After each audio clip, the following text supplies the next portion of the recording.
than the guitar. It is also played with totally different instruments. Think about bagpipes, harps, flutes, and fiddlers. So how can we make this instrument sound like a flute, a harp, or a fiddler? Well, we have to analyze the function of each one of these instruments. For example, flutes usually play really fast runs, quick trills, and so we can do the same with hammer-ons and pull-offs.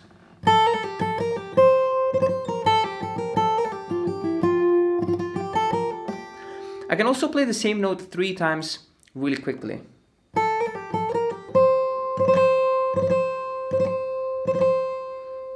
Which kind of reminds me of the same sound. The harp is a really resonant instrument, so if we work on the over-ringing, we can kind of get the same vibe.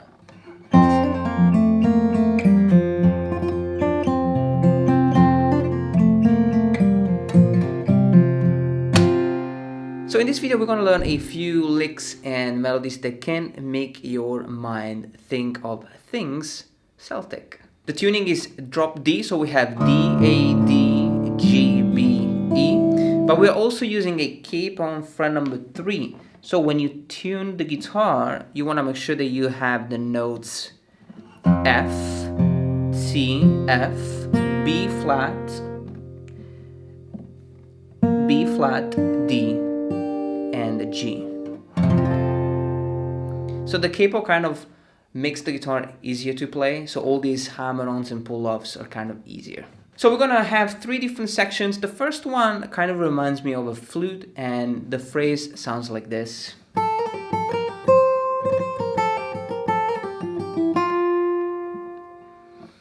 So it is played on the top E string and the B string. And I'm going to start with a quick hammer-on and pull-off. So you play the first note, and then you have a hammer-on, a pull-off, and a pull-off. It's a quick run. Then we go back to the fret number 2, 3, and a pull-off again, and we finish on the fret 5. So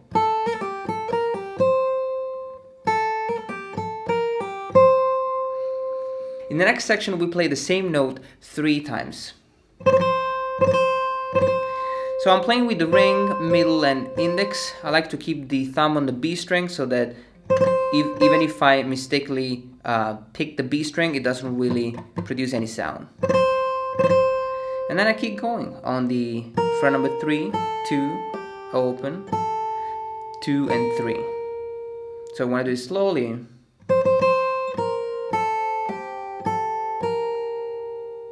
And then I finish with the same run, so on fret 2, hammer on, pull off, and I go on the B string fret number 3, the E string open, the B string fret number 2, and I finish on the fret number 3. So when I put the whole thing together,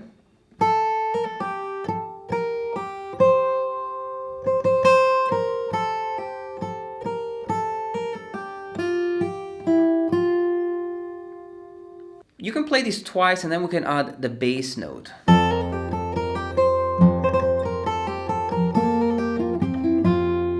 So the low E string, which is now a D, is going to be played at the beginning. And then after the fret 5, bass note, and then the trill. You go all the way up to the fret number 3, and then the bass note will be the G string open. And then the G string fret number 2. And we finish with the low E string when I play the B string fret 3. That's it. So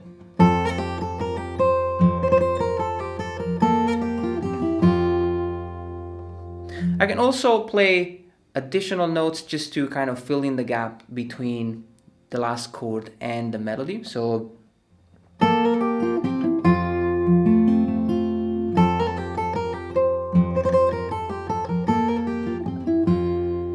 now the second section is played with more trills on the same note. So we have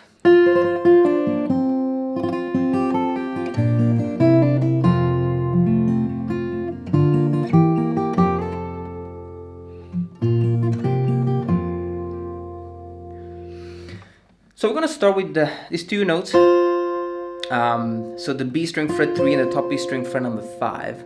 And this is a fifth. It's a really typical Celtic interval. It sounds really, really cute.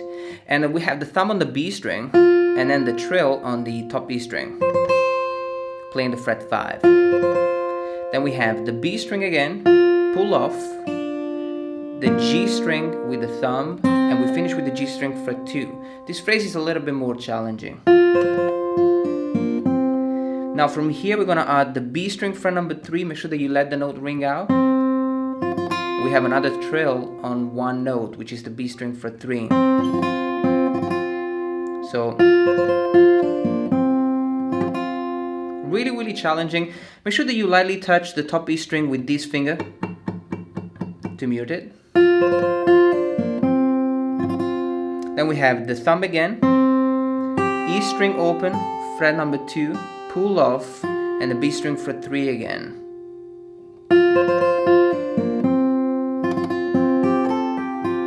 And then the 4th and the 5th chord.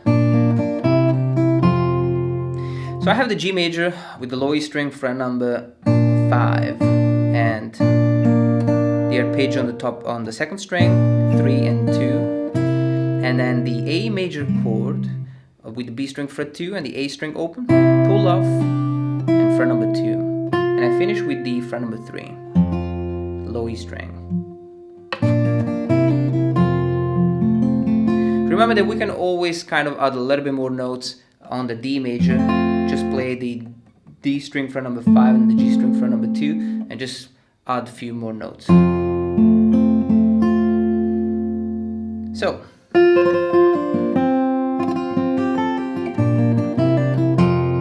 again,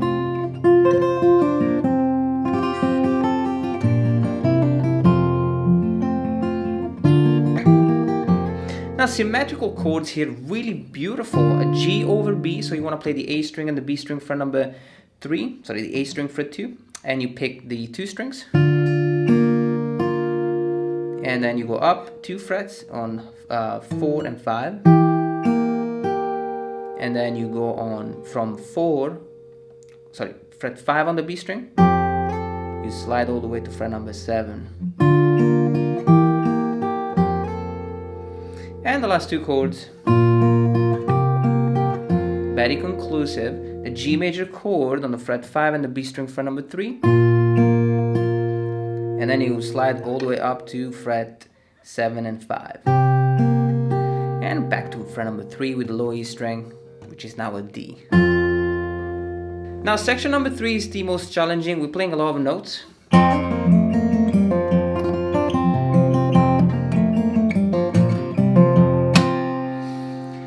So we have this sort of harp thing where we want to work a lot on the over-ringing. Now the difficult thing is that the hammer-ons and pull-offs are on the G string, okay, will be played on the G string. So you have, the bass note is always the low string here, and you have the G string fret number 2, hammer-on fret 4, pull-off, and pull-off. The D string fret number 4, G string again, D string again, fret number 2, and pull-off. It's a beautiful phrase.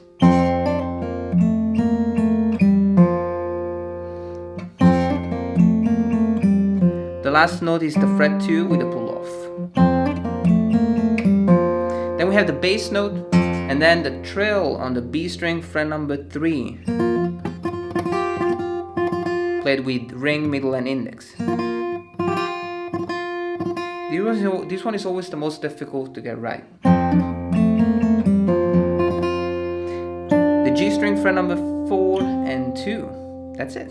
You have it.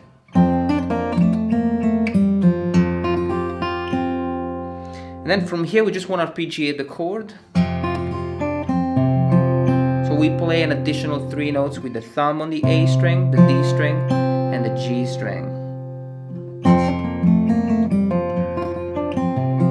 We do the same thing all the way here, and then we have the last 2 chords. So the G major, just the low E string and the D string, and then the A string, and then the A string open and the D string for number 2. A pull off. Low D string, and then you put down just a D major chord with the D string open, the G string fret 2, and the B string for number 3. And I'm doing this thumb slap and strum. So I'm slapping the bass note and I'm strumming with the index.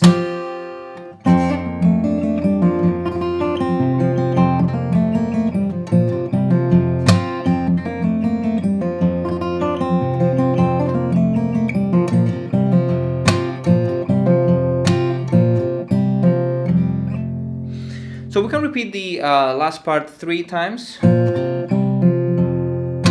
G, A, and G, A. We finish with fret 2 going to 4. So just a few ideas, guys. I hope you enjoyed this lesson.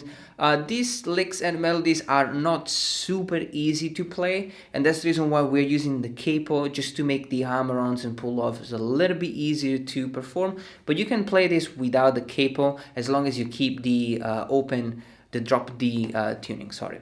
So really take it step by step, guys. I hope you enjoy this lesson. Let me know if you like it, and I'll leave you to practice this, and I'll see you next time for another lesson.